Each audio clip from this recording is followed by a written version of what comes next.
Bom dia, Simone. Como você está? Tudo bem? Bom dia, Tiago. Que bom que vocês estão aqui nesta manhã. Bom dia, Zilda. Tudo bem, minha irmã? Natália chegou aqui também, minha irmã. Que bom dia. Bom dia, Alain. Que bom. Juliana, que bom que você está aqui, Juliana. Deus nos abençoe nesta manhã. Minha mãe também está aqui. Já estou tentando acenar para todo mundo. Bom dia, Esther. Bom dia, Tiago. Que bom. Bom estar mais uma vez com vocês em mais uma manhã na presença do Senhor. Estou vendo o Helmut aqui também, a Ana. Que bom. Que Deus possa abençoar nossas vidas. Eu já até fixei aqui, ok? O texto que nós vamos ler, que é Marcos capítulo 7, do 14 ao 23. Então, se você está com a sua Bíblia aí, Marcos capítulo 7, 14 a 23. Estou vendo a Ana, meu cunhado Daniel, a Júlia. Que bom, Júlia, você está aqui. Bom dia, Ana. Bom dia, Evelyn, Luiz. Se vocês quiserem nesse momento, vocês podem convidar seus amigos, seus parentes, para que estejam aqui também compartilhando um pouco da palavra do Senhor. Eu quero ler para você o texto de Marcos, capítulo 7, 14 a 23, e então nós vamos conversar um pouco sobre o que a palavra do Senhor está dizendo. Diz assim a palavra de Deus em Marcos, capítulo 7, do 14 ao 23. Eu leio para você. Diz assim: convocando ele de novo a multidão, disse-lhes: ouvi-me todos e entendei. Nada há fora do homem que, entrando nele, o possa contaminar, mas o que sai do homem é o que o contamina. Se alguém tem ouvidos para ouvir, ouça. Quando entrou em casa, deixando a multidão, os seus discípulos o interrogaram acerca da parábola.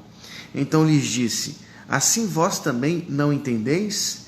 Não compreendeis que tudo o que de fora entra no homem não o pode contaminar, porque não lhe entra no coração, mas no ventre, e sai para lugar escuso?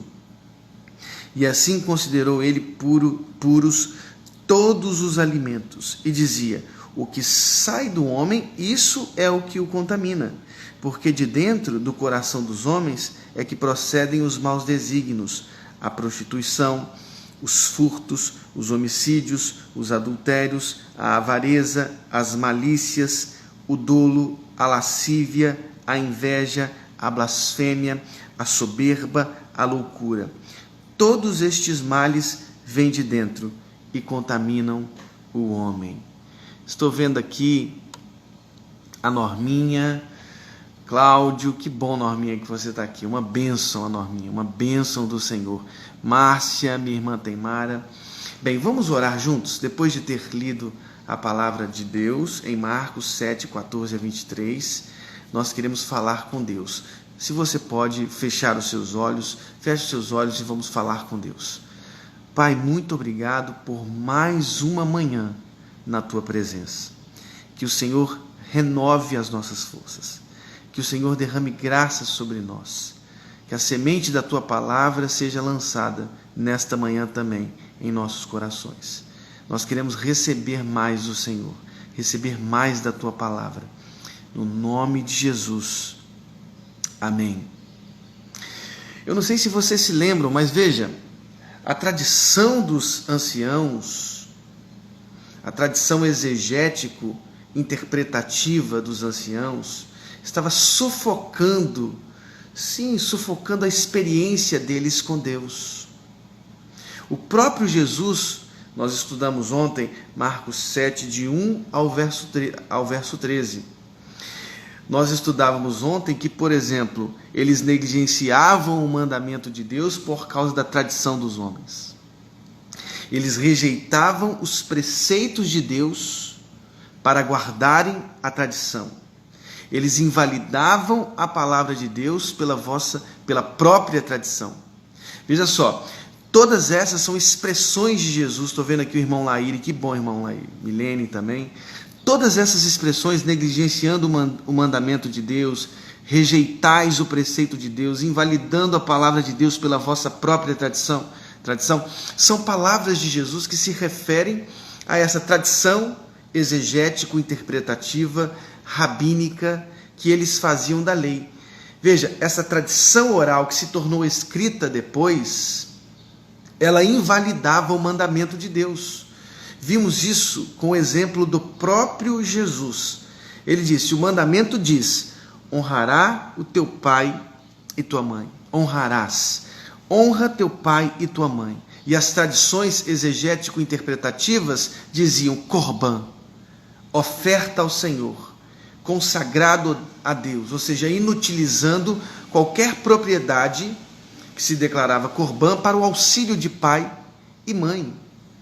Ou seja, eles usavam a própria tradição, a tradição exegética da lei, interpretativa da lei, para invalidar os valores mais especiais do reino de Deus, que é honrar o pai e a mãe, honrar os pais. Ou seja, se eu declaro corban, se eu declaro oferta ao Senhor e se eu desprezo os meus pais, eu estou violando um dos princípios mais lindos do reino de Deus: amar a Deus e ao próximo como a si mesmo. Veja, Jesus no capítulo 7 de Marcos, ele está dinamitando toda a religiosidade. Toda a religiosidade que dependia exclusivamente de gestos exteriores. Lavar as mãos, a aspersão, a lavagem de copos, jarros e vasos de metal, camas. No fundo, a grande questão que envolvia e que envolve todos esses versos que estamos lendo de Marcos capítulo 7 até o verso 23 é: como podemos ser santos? Talvez seja a sua pergunta. Como podemos ser realmente santos? Como podemos ser puros diante de Deus? Bem, Jesus convocou a multidão, é o que diz o verso 14. Convocando ele de novo a multidão, ele disse, e pediu que todos ouvissem com atenção, e ele propõe um princípio geral sobre a impureza. Ele diz assim: nada há fora do homem que entrando nele o possa contaminar, mas o que sai do homem é o que o contamina. Ou seja, o que entra, o que vem de fora e entra no homem, isso não contamina o homem, mas o que sai. O que sai é o que realmente contamina o coração humano. E ele disse mais: se alguém tem ouvidos para ouvir, ouça. Jesus propõe aqui, vejam, percebam a grandeza, a inteligência, a perspicácia de Jesus. Jesus propõe aqui uma parábola que libertou o cristianismo da escravidão, do legalismo e do obscurantismo gestual. Jesus propõe uma parábola que destrói a gestualidade, que destrói o legalismo opressor. Aqui ele impõe absolutamente um muro de Berlim que separa o reino de Deus inaugurado por sua pessoa, por seus gestos que fluíam do coração, por sua beleza, por sua grandeza, por sua docilidade, do judaísmo farisaico. Jesus propõe aqui uma parábola que se torna muro, que separa o reino de Deus do farisaísmo judaico. Não tem a ver com as coisas que vêm de fora, com as gestualidades, não tem a ver com os gestos exteriores, não tem a ver com as liturgias externas, tem a ver com a liturgia interna. Não tem a ver com os ritos de circuncisão externos, tem a ver com a circuncisão do coração. Jesus impõe um princípio geral. Jesus constrói um muro que separava o reino de Deus do farisaísmo, o reino de Deus da religiosidade fria, o reino de Deus do fanatismo gestual. Não é a gestualidade, não é o lavar ou não lavar de jarros, de vasos, de copos, não é isso que torna o homem impuro ou puro. O problema, na verdade, não era declarar propriedades corban. Não, o problema não era esse. O problema é o que estava por trás, os vestígios de sentimentos escondidos no coração e que mobilizaram inclusive os braços e os lábios para declarar Corban. O que está por trás de Corban? Não tem a ver com o ato declaratório Corban, tem a ver com o que está por trás do coração, quais são os sentimentos, os vestígios que mobilizam os braços, corpos, lábios para declarar Corban. Furtar-se do cuidado, da honra, do amor para com os pais, poderia revelar a avareza. Sim, a avareza que escravizava o coração e os lábios daquele que declarou Corban. Então eu declaro Corban nesta propriedade porque no fundo eu não quero exercer misericórdia, eu não quero exercer amor. Então eu violo o princípio do Evangelho, eu violo o princípio do mandamento, que é amar a Deus sobre todas as coisas e ao próximo como a si mesmo. Se eu declaro Corban, me furtando do cuidado que eu preciso exercer em relação aos meus pais, em relação a todos os outros, a todos os meus próximos, então isso é a violação do mandamento. Essa tradição exegética interpretativa tem que ruir. Tem que ruir porque ela não tem como consequência o cuidado, ela não tem como consequência o amor. Os discípulos, quando ouviram essa parábola que construiu um muro que separava o reino de Deus do judaísmo farisaico, eles ficaram sem entender. Eles não entenderam. O próprio Jesus disse para ele: assim vós também não entendeis.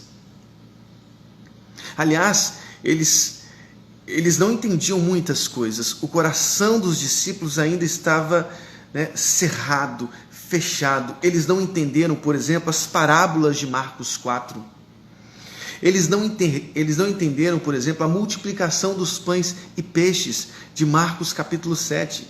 Eles não entenderam as tempestades acalmadas, os ventos silenciados nas travessias no mar da Galileia. Eles não entenderam esta parábola, porque é difícil. Jesus tem que explicitar aos nossos corações, porque somos discípulos de Cristo, para que a gente possa compreender exatamente o que significa isso, porque isso tem a ver com como me torno puro, como ser santo, como ser puro diante de Deus. Bem, Jesus diz, não é o que entra no homem. O que entra no homem não pode contaminar o homem. Por quê? Porque não entra no coração, mas no ventre, e do ventre sai para os lugares escusos.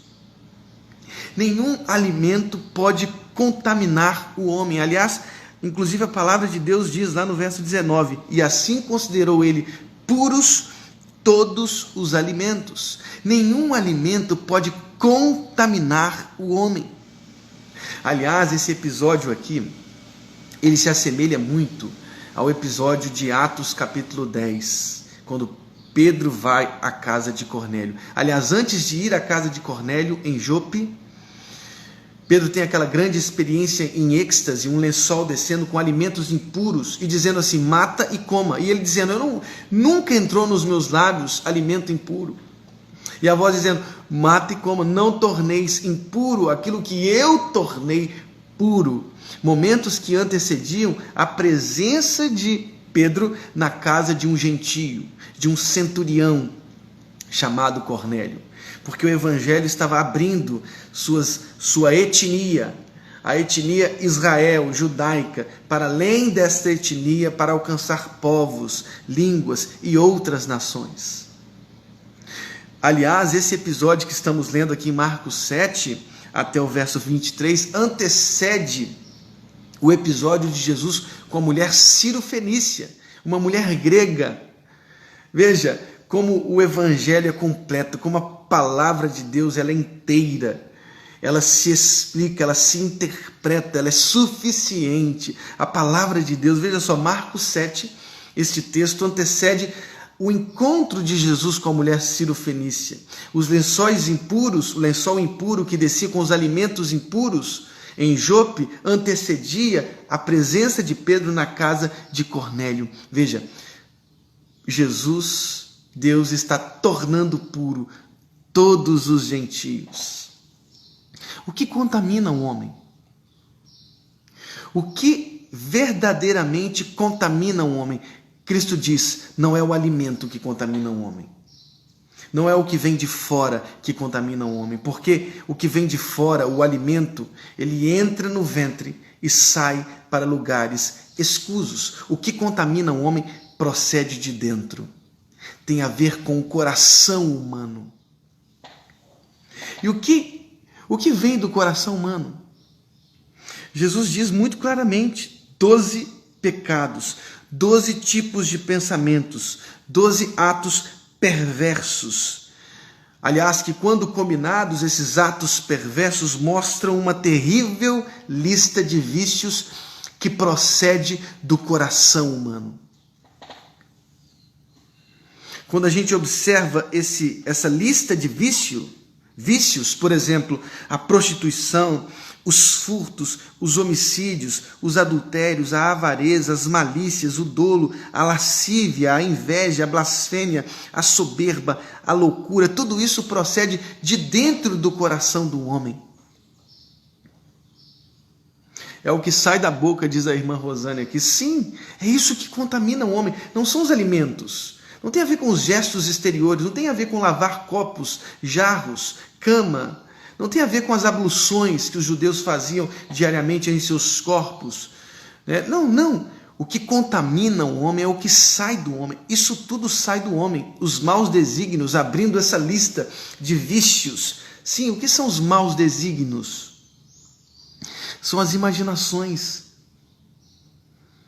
Sim, eles concebem e dão vida a outros pecados. Dialogues moi, maus desígnios, imaginações más.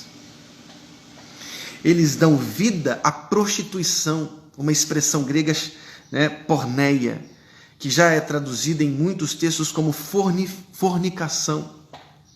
Porneia é um termo genérico que inclui todo tipo de imoralidade sexual. Bem, a porneia procede do coração humano. As imoralidades sexuais procedem do coração humano.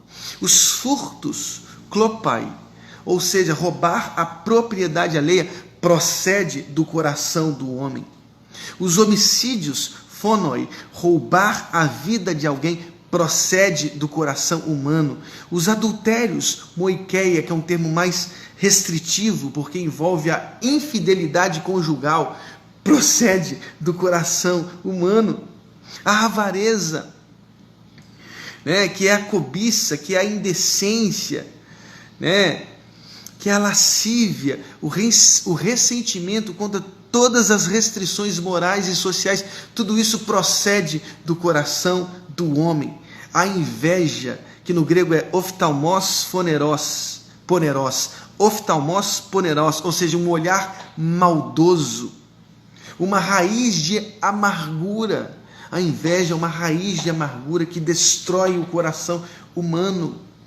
A Daniela está dizendo assim, maldito o homem que confia no homem, em si mesmo, no seu entendimento, na força de seu braço. Sim, porque isso procede, toda essa lista de vícios, do coração humano. O dolo, que é o engano, a lascívia, que é a indecência, a devassidão, a inveja, que é esse olhar maldoso, a blasfêmia, que é esse falar difamatório, a soberba, que é o desprezo pelos outros, a loucura, e não entenda a loucura aqui como uma debilidade, nada a ver, tem a ver com a insensibilidade espiritual do homem. Tudo isso procede do íntimo. Tudo isso procede do coração humano, tudo isso apodrece os ossos, como diz a Daniela. Sim, tudo isso procede do nosso mais íntimo ser. E veja, tudo isso, toda essa lista de vícios que acabamos de ler, tudo isso que procede do coração humano, não pode ser corrigido por gestos, por linguagem gestual. Não tem a ver com lavar jarros, vasos, camas, as abluções dos corpos, não. Isso não corrige a inclinação pecaminosa do ser humano. Não tem a ver com as leis civis ou religiosas, porque isso faz parte da natureza caída do ser humano. Isso não corrige o coração humano. A única coisa que corrige o coração humano, o único remédio que o ser humano tem é o novo coração. O novo coração é o único remédio. Eu sempre trabalhei em equipes de Vida Vitoriosa, Peniel, e tem uma cena bonita, né, que acontece numa dessas cenas em que uma menina, num teatro, arrebenta todo o coração e Jesus aparece dando a ela um novo coração. Eu não posso contar muitos detalhes porque talvez tenha alguém aqui que não fez o Peniel ainda, mas veja, coração destruído. Coração humano é um coração destruído. É um coração que procede de dentro do coração toda essa lista de vícios, dolo, lascívia, inveja. Um novo coração. Só Jesus pode oferecer ao ser humano um novo coração. Não um coração de pedra, mas um coração de carne, como diz o profeta. Deus quer dar às nossas vidas, aos nossos corpos, um novo coração. Não tem a ver com os nossos gestos exteriores, não tem a ver com a religiosidade de fora, gestual, com os vasos que lavamos. Não, tem a ver com receber, acolher a salvação em Cristo Jesus pela fé. Tem a ver com receber esse novo coração, essa circuncisão, não externa, mas no coração. Esse coração de carne novo que só o Espírito Santo pode nos dar. Que Deus te dê um dia muito especial, maravilhoso. Que a gente não honre com os lábios, mas com o coração. Que a gente entenda que não tem a ver com gestos exteriores, não tem a ver com as abluções diárias, não tem a ver com o lavar de copos, vasos e jarros, tem a ver com o coração que a gente recebe de Jesus Cristo. O novo coração. O coração humano tem uma inclinação ruim, pecaminosa, quedada, caída, lá de Gênesis 3. Nós somos a consequência dessa queda. Mas Jesus quer dar a todos nós um novo coração. Talvez você ouça essa palavra em algum momento. Talvez você nunca tenha feito uma oração dizendo assim: Jesus, entra no meu coração. Só Jesus pode transformar o seu coração. Faça a sua oração agora dizendo: Jesus, eu entendi que eu sou pecador, que não é a religião que me salva, que não são os gestos exteriores que me salvam, que não são os ritos da religião que me salvam, mas Jesus, eu entrego o meu coração ao teu Filho.